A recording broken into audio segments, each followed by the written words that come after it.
Halo smart viewers, welcome to Movie Freak. Dimana di sini kita akan ngebahas seputar film-film dan film sebagai reviewer nomor 1 di Kemanggisan. Alright, balik lagi bersama gue host Gen Z si paling muda yaitu Zulfikar. Nah di video kali ini kita akan ngebahas film horor lagi ya smart viewers yang berjudul Menjelang Ajal. Jeng jeng jeng jeng jeng. Nah secara premis sebenarnya film ini cukup menggambarkan ketakutan yang cukup besar ya. Film ini menceritakan tentang satu ibu ya kan. Ibu dalam keluarga ini dia menggunakan pesugihan agar dagangannya tuh laris. Sayangnya dari perbuatan dia tersebut dia malah mendapatkan petaka yang membahayakan dia beserta keluarganya. Untuk jajaran cast-nya ini banyak bintang-bintang yang ternama. Yang pertama itu ada Dava Wardana, Kathleen Halderman, Sarefa Danis yang berperan sebagai hantu di film ini. Lalu ada Ruth Marini, Muhammad Nur Komarudin, Michael Olindo, Shakil Fauzi, Dewi Pakis, dan Dinas Safari. Nah secara premis sebenarnya film ini itu menceritakan satu ibu dalam keluarga itu dia menggunakan pesugihan smart viewers demi dagangannya itu laris untuk menghidupkan keluarganya.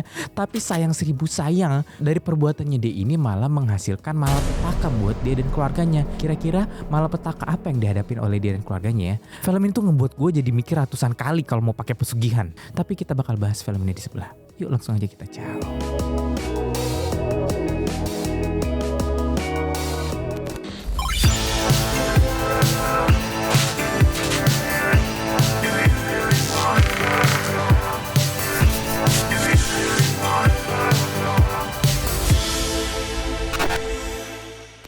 Nah smart viewers, pada penempatan jump scare-nya nih menurut gue sangat amat terlalu dipaksakan. Memang kalau ngomongin jump scare ya, jujur jump scare ini memang bertujuan untuk ngebuat penonton kaget. Tapi di film ini menurut gue terlalu too much ya smart viewers. Dari awal itu gue sempet kaget tuh, kayak wah kaget.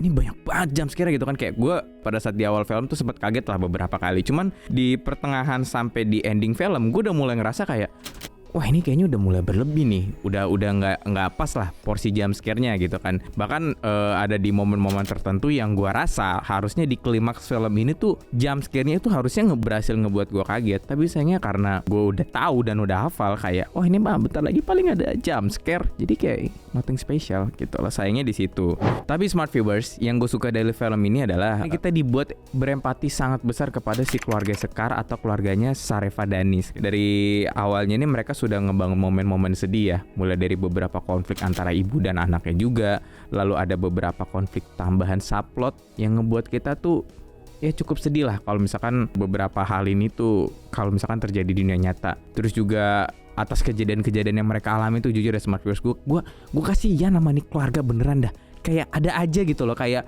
beneran dibuat nggak bisa tenang kali ya hidupnya ya apa gimana gitu, gue nggak ngerti. Tapi ya smart viewers, tadi kan kita sempat secara general ngomongin soal keluarganya. Nah kalau di poin kali ini gue pengen fokus di bagian Sarefa Danis ya. Menurut gue ini jujur banget nih, Sarefa Danis berhasil menjadi poros utama dari film ini. Dari awal, pertengahan, hingga ending film itu aktingnya bagus banget. Dan bahkan nih ya, jujur di sepanjang film tuh sosok yang paling gue ingat adalah si Sarefa Danisnya itu sendiri. Sehingga pengalaman gue ketika nonton film ini ya terasa enjoyable gitu. Ngomongin soal alur cerita ini ya, secara cerita memang pada awal film itu bagus guys smart viewers. Kita sudah dikasihkan beberapa clue. Jadi kayak ada beberapa hint-hint gitu lah, kayak ceritanya ini nih mau dibawa kemana, dan cerita ini bisa terjadi konflik-konflik yang terjadi pada keluarga si Sekar ini itu disebabkan oleh hal-hal ini loh. Cuman gimana ya, ada beberapa hal minus smart viewers, bukan beberapa sih, ada hal-hal minus yang menurut gue kayaknya dieksekusinya tuh kurang bagus gitu loh. Karena kan di film ini kan tidak hanya satu konflik utama ya, ada beberapa subplot lagi. Nah beberapa subplotnya ini itu konflik-konfliknya tuh terkesan diselesaikan seadanya, atau menurut gue bahkan diselesaikan secara terpaksa smart viewers. Itu cukup disayangkan banget sih menurut gue ya. Bahkan sepanjang film, karena gue bilang plotnya ini dieksekusi kurang bagus, itu dari awal sampai ending film kita cuman disuguhkan ya penderitaan si Sekarnya itu sendiri gitu loh. Kayak bener-bener diperlihatkan ya udah si Sekar nih berkat perbuatan dia ya udah dari awal sampai ending film dilihatnya itu aja terus gitu kan. Dan hal minusnya dari film ini adalah menurut gue Sebenarnya gini smart viewers, sebenarnya film horor tuh nggak harus melulu kayak kalau tiap scene tuh harus ada jump scare-nya nih. Sebenarnya nggak harus seperti itu gitu loh. Tapi sayangnya di film ini tiap scene itu selalu ada aja kayak jump scare-nya. Makanya ini nyambung ke poin yang pertama, kayak jump scare yang terlalu bertubi-tubi sehingga ngebuat kita tuh jadi bosan dan bisa nembak gitu loh momen-momen jump scare tersebut gitu loh.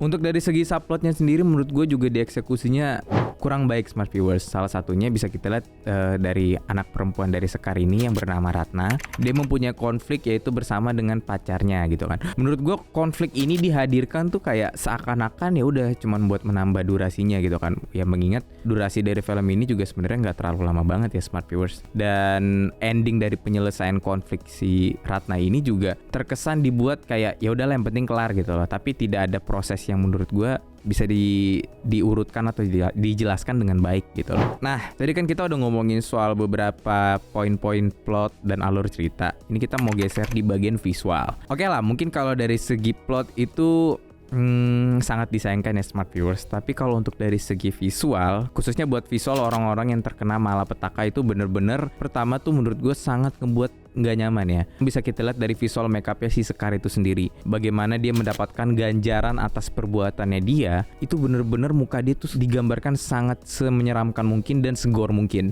Jujur gue kalau ngelihat Sekar ketika dia dirasuki oleh sosok tertentu itu wah, ini udah kayak bukan ngeliat Sekar lagi gitu kan. Bahkan tidak hanya Sekar di sini, ada mbahnya, bukan mbahnya sih, kayak mbah nenek-nenek gitu yang memberikan pesugihannya gitulah kepada Sekarnya. Itu juga kan terkena kutukan gitu kan. Itu jujur juga sangat tidak nyaman ya dipandang oleh gue. Nah terus juga tidak hanya visual makeup. Nah ini yang gue suka, visual transisi di bagian restoran. Jadi kan si Sekar ini kan punya restoran, tempat makan. Memang kalau kita lihat dari dalam, itu tempat makannya tuh kayak biasa aja. Bahkan sempat ditampilkan beberapa kali tuh makanan-makanan yang ngebuat gue lapar ya jujur ya. Tapi kalau kita lihat dari point of view orang yang lihat dari luar, orang-orang yang bukan karyawatinya si Sekar ini, itu bener-bener seserem mungkin gitu. Kayak bener-bener kayak ini beneran tempat makan apa gimana gitu kan. Jadi bener-bener film ini berhasil menggambarkan point of view gini loh, akibatnya kalau lo menggunakan pesugihan tapi tidak menepati janjinya dengan benar gitu loh. Cuman ada beberapa hal minus lainnya di hal technical ini dari segi coloringnya ya. Coloringnya ini gue gak ngerti ini di bioskop gue emang karena terlalu gelap atau gimana. Cuman ada beberapa momen tertentu yang ngebuat gue tuh jadi menajamkan mata gitu, kayak nih apa nih adegan apa nih, gue nggak kelihatan dengan jelas nih. Ya memang gue paham kalau film horor itu kan harus ditampilkan yang dark temen nih terlalu dark ya, jadi gue kadang kayak nggak ngerti itu yang diliatin apa gitu kan. Cuman kayak ya udahlah.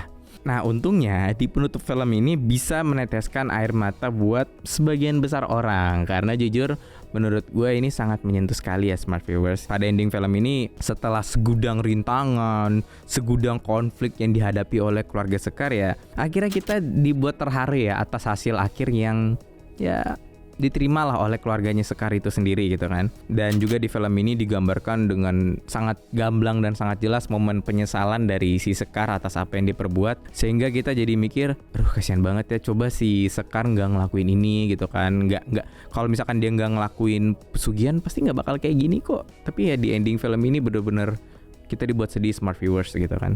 Untuk rating sendiri dari gue kasih nilai 6,5.